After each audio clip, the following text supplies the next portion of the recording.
Hello அன்பா, welcome to RT cinema. இன்னைக்கு நம்ம ஆப்பிள் டிவி ப்ளஸில் வெளியாக இருக்க ஃபவுண்டன் ஆஃப் யூத் படம் எப்போ இருக்குன்னு தான் பார்க்க போகிறோம். இந்த படத்தை எடுத்தவர் வந்து நம்ம கோவிட் ப்ளஸ் படம்லாம் எடுத்தார்ல, ஹாய்ரிச்சி, அவர் தான் இந்த படத்தை எடுத்திருக்காப்புல. இப்போ இந்த படத்தோட கதை என்னன்னு பார்க்குறோம்னா, நம்ம வீடியோ பிடிச்சா ஒரு லைக்கை போட்டு மறக்காம சேனலை சப்ஸ்கிரைப் பண்ணி சப்போர்ட் பண்ணுங்கள். இப்போ இந்த படத்தோட கதை என்னன்னு பார்த்தலாம். நம்ம படத்தோட ஹீரோ லுக் அவரோட தங்கச்சி சார்லட்டோட சேர்ந்துக்கிட்டு ஒரு மர்மமான ஒரு நியூரோட்டர் இருக்குது, அதை வந்து தேடி போகிறாங்க.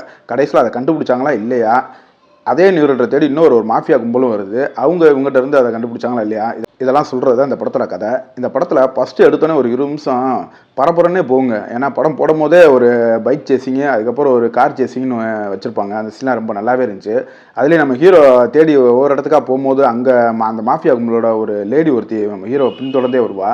அவளுக்கும் நம்ம ஹீரோவுக்குமான ஃபைட்லாம் ரொம்ப நல்லாவே இருந்துச்சு. படத்தில் சவுண்ட் எஃபெக்ட்ஸாக இருக்கட்டும், சினிமாட்டோகிராஃபி இருக்கட்டும், எல்லாமே டாப் நாச்சாக இருந்துச்சு. அதுலேயும் படத்தில் ஒரு பிரமிட் சீன் வரும். பிரமிடுக்குள்ளே போய் தான் அந்த நியூரோட்டரை கண்டுபிடிக்காப்புல வரும். அந்த சீன் வந்து வேறு லெவலில் எடுத்திருந்தாங்கன்னு தான் சொல்லணும். ஓவராலாக அந்த படம் பார்க்கலாமா வேணாம் கேட்டிங்கன்னா, ஒரு டீசெண்டான ஃபஸ்ட் ஹாப்பு, ஓகேவான செகண்ட் ஹாஃப் இந்த படம். ஆனால் இந்த படத்தில் அடல்ட் கண்டென்ட் எதுவுமே கிடையாது. அதனால் நீங்கள் வீட்டில் உட்காந்து ஃபேமிலியோடய பார்க்கலாம்.